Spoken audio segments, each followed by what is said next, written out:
Oh, that's the wrong way. Put it in the wrong one.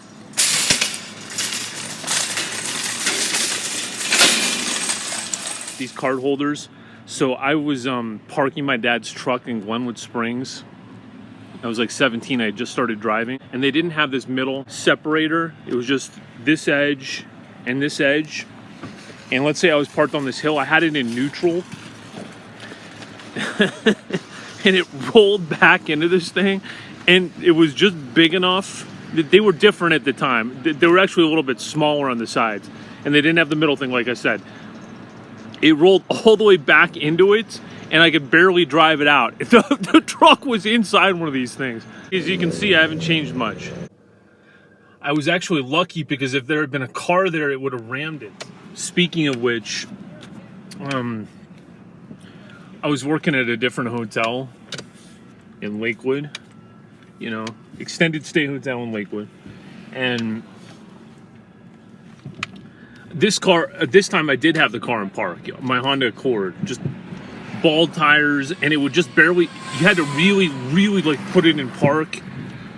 Oh, the parking brake, you had to really put the parking brake, you had to really pull it to get the car to actually stay. It would just move if it was on a hill. And the parking brake wasn't as strong as it needed to be, and the car started falling back and rammed into the hotel. And my friend was there, and he was, oh my God, because we didn't know, we thought it might have enough speed to actually go through the wall, like into somebody's room. And luckily it wasn't going fast enough. It just hit the hotel, didn't do any damage. So the government completely botched this whole COVID-19 thing, and it's not surprising. And this government is absolutely horrific and stupid, greedy number one, stupid is the number two operative word. I'll tell you why. Because you can do a shutdown, you can do a complete shutdown for health reasons to save lives, but they did a lot of half measures. They didn't do what China did,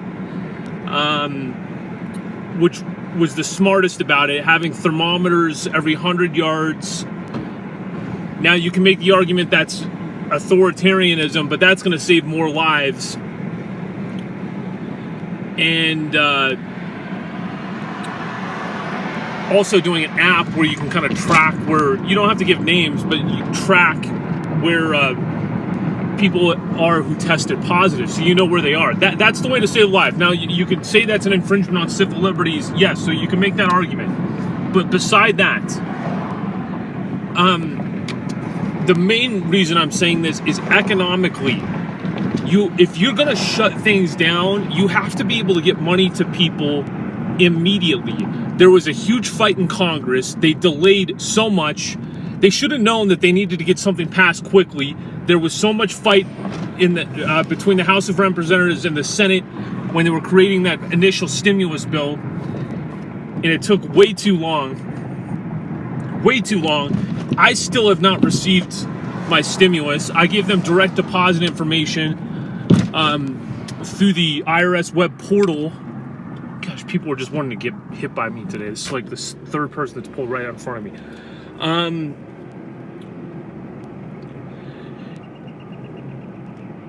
And you go to the site, I've gone there several times, and it says cannot verify whether you're eligible, even though I gave them my adjusted gross income, etc., everything that I needed to do. And I'm certainly not the only person that's facing that. People who are going to wait for checks could be waiting several months. At that point, it's like, what's the point?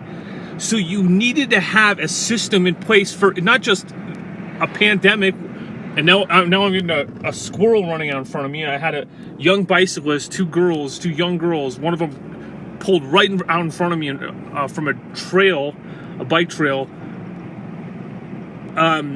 Luckily, I saw them. Now this lady walking the dog tries to walk when I have a green arrow, and then a squirrel. You have to have a system in place when there's some sort of catastrophe, when there's something to be able to get people money. Are they going to improve this system going forward, because sometime in the future, something maybe not exactly like this, but similar is going to happen, where you're going to have to get money to citizens. Maybe they're not able to work. Maybe there's a war or something like that. It's just horrible. Just the stupid people that run our government. It's the elites. We need to quit electing elites, because they don't necessarily know more than you just because they come from money. I would love to see the numbers in terms of the members of the House of Representatives. I would like to know how many of them,